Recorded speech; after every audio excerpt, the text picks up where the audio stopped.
going on, guys? I was gonna do a video on Watches and Wonders 2022, and I'm still doing one.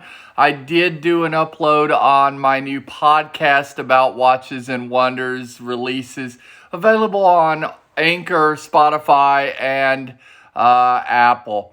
But today, I got a hold of a couple of TAG Heuer watches in store, and when I have hands-on new releases, I want to do those videos first.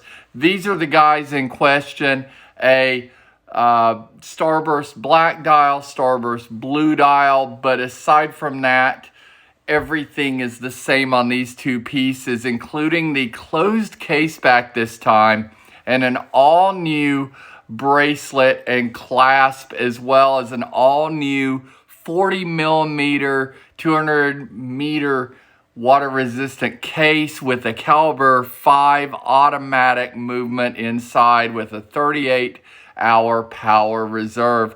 These are the guys we're going to be taking a look at.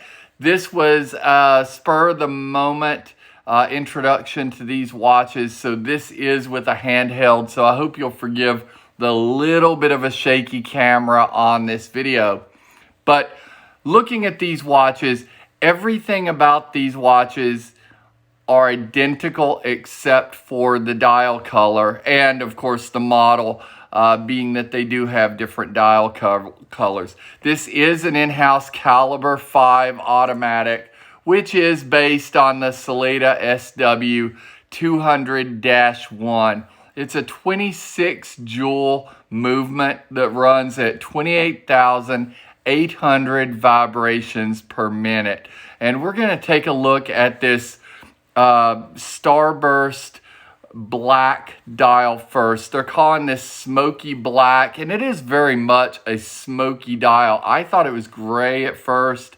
They're saying black. It's a little of both.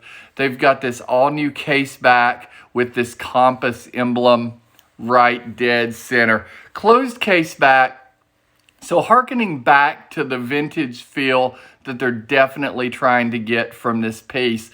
Also, your 12-sided hexagonal bezel in a brushed steel instead of a ceramic bezel, hearkening back to that sort of vintage feel. Smaller case. This actually fits on the wrist, and we're going to try it on the wrist, but this fits on the wrist like a 38, like a 39. So very much a vintage aesthetic, very much a vintage feel on these pieces. And this replaces the outgoing 41 millimeter TAG Heuer AquaRacer 200. Very similar in the case shape, but size is definitely different. And I do think the size lends well to the AquaRacer, since the predecessor, the TAG Heuer 2000, was very much in this size aesthetic. So I definitely think overall this is a good move, especially since watches are moving to that smaller size once again. Being a new case, you have this new case shape, you have these new crown guards, still a screw down crown. We have a brushed and polished bracelet with a brushed and polished clasp, and you can see the kind of vinyl coating is still on this clasp. This is an all-new clasp with 3 micro adjust and a slider for adjustment, and we'll get into that a little more very soon. You can see they've changed the indices to where all the indices are the same shape now, to give it a more symmetrical look. And this dial, while I believe the texture on the dial is the same, somehow it just looks better, and I think it's because of that Starburst feature. Let's look at it on the wrist. On my 6 3/4 wrist, you can see this smaller case fits phenomenally, much better than the larger TAG Heuer watches. It sits smaller on the wrist as well. If we take a look at the sizes, I've already mentioned it's 40 millimeter. It's 11.5 millimeters thick, guys. around a 45 millimeter lug to lug. Same with this blue dial. Again, both of these watches are the same except for the dials. They're about approximately 80 grams. So kind of in the range of a Speedmaster, Tudor, Black Bay, that sort of thing. But yeah, very, very comfortable. The screw down crown, while it looks like it's protruding into my wrist here, I just have it a little far up the wrist.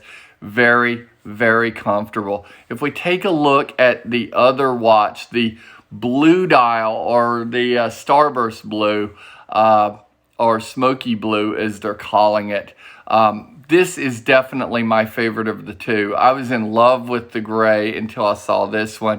You can see every feature is exactly the same other than the model number and the dial. Same case back, same screw down crown with your signed logo. Same hexagonal bezel in that brushed. Same bracelet in the polish and brush combo. And I like this polish and brush combo because it's very utilitarian. It's hearkening back to what these watches would have been when watches were necessities. These were tool watches. These were dive watches. They were purpose built. And to have them a little smaller, to have them made in all steel instead of ceramic, to have them in that brush, I think it really lends to the overall vintage aesthetic of these guys. You have white Super Luminova on the indices and the hands, with the minute hand coming in with a blue Super Luminova. You would have seen that at the beginning of this video. Both watches, same colors. On the wrist, again, my 6 3/4 wrist. This looks fantastic. Absolutely love this blue dial. I'm really considering picking one of these up for the channel for my personal collection. You can't go wrong with the Solidum movement. You really can't go wrong with the Calibre 5, which is that upgraded 26 jewel movement. Whether you go with the WBP 2110, which is the black dial, or the 2111, which is the one on my wrist, they're both phenomenal. I think huge improvements. I like the 6 o'clock date window. I like that they've removed the Cyclops. Cyclopses are great for my old eyes, but aesthetically, I think it just takes away from the watch. So these guys, really nice watch. Comes in at $2,750 in either configuration.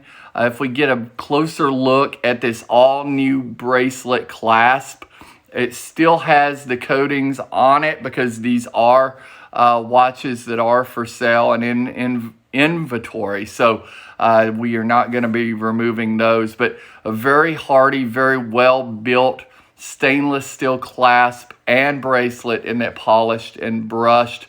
You do have a new slider function on this clasp, which is really cool. And on top of that slider function for micro adjust, you have the 3 traditional micro adjust holes on the side of the clasp. So you have micro adjust in 2 different points. You have your 3-piece, and then you have a fine-tunable micro adjust.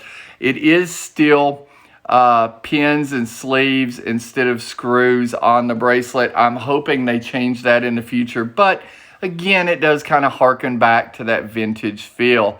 So I really love this watch. I wanted to give you guys an opportunity to see it as soon as I had hands on these pieces. I do work for a Tag Heuer retailer, an authorized dealer. So if there is a Tag Heuer that you guys are interested in, or any other watch for that matter, shoot me a message in the comments below. I will see if I can't do a review. Let me know which one you guys like better. Do you like this gray dial or black dial? Do you like this blue? Are you happy with the smaller size, the brushed steel bezel? What are your thoughts on this one, guys? We'll get back to Watches and Wonders very soon, but I appreciate you guys stopping by to check out this new piece, and we'll just see you soon. Peace.